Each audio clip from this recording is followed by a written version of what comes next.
From the outside, it looked like a normal birthday gathering. Cake on the counter. Coffee gone cold. The television murmuring in the background. If someone had walked past the open door, they would have seen a family doing what families do, existing in the same room without touching. He stood near the kitchen island, hands loosely folded, already preparing himself to leave. He had learned to arrive light, with no expectations to carry home. His mother handed him the card without ceremony, not with a smile, not with a pause. Just a quick extension of her arm, as if passing an unpaid bill across the table. "Don't expect much," she said. He opened it because that's what people do with cards. The handwriting was sharp, deliberate. "Far happy birthday to the family Leech. Maybe this year you'll grow up." There was no dramatic intake of breath, no visible reaction. Just a small recalibration behind his eyes, like a lens being adjusted. His brother laughed, not nervously, comfortably, like this was familiar material. Their father didn't turn around from the television. "We should have cut you off years ago." The words landed and stayed where they fell. No one rushed to soften them. No one checked his face. He nodded once, a reflex he developed long ago, and meant to keep things moving.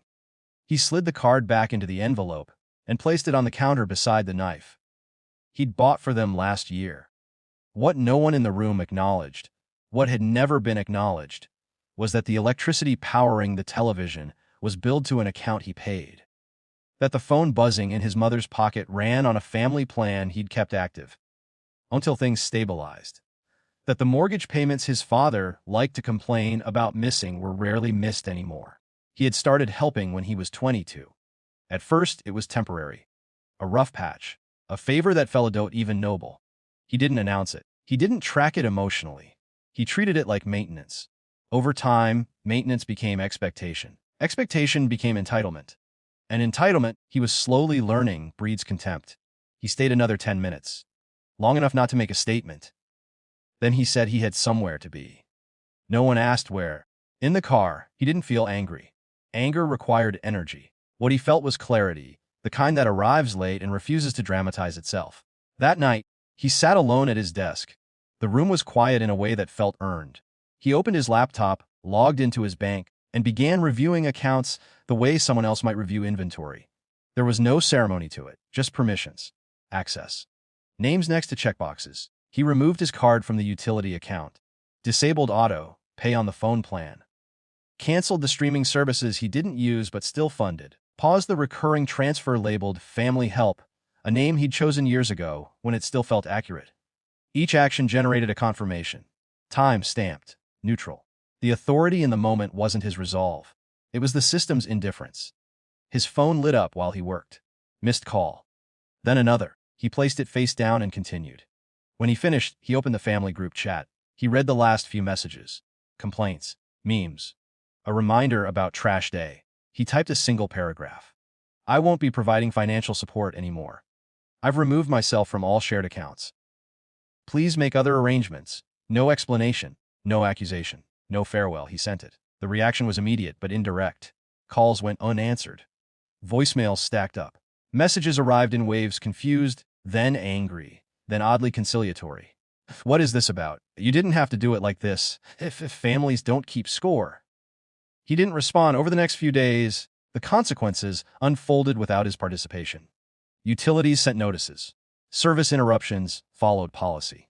The family, accustomed to problems resolving themselves, was forced into visibility. His father left a voicemail that was mostly frustration and disbelief. His mother texted that he was being dramatic. His brother asked if this was some kind of lesson. He deleted nothing. He answered nothing. A week later, his father showed up at his apartment. He stood in the doorway, the hands in his pockets, eyes scanning the room like he was looking for leverage. "You've complicated things," his father said. "Yes," he replied. The word wasn't defensive, just accurate. His father waited. For justification. For guilt. For the old rhythm where responsibility flowed in one direction and respect never followed. None of it came. After a moment, his father nodded, as if concluding a conversation that hadn't happened, and left. The silence that followed wasn't peaceful. It was unsettled, but it was honest. There were no apologies, no reconciliations. The family adjusted or struggled or blamed him in his absence. He didn't know. He didn't ask. What he did notice was the absence of constant vigilance. The way his phone stayed quiet. The way his paycheck stayed his. The way his generosity, once withdrawn, revealed how conditional their affection had been. On his next birthday, there was no card, no call, no insult disguised as humor. He made dinner for himself and paid the bill when it came. The lights stayed on. The room was calm. It wasn't victory, it wasn't closure. It was a boundary enforced not by argument, but by reality, quiet, undeniable, and irreversible.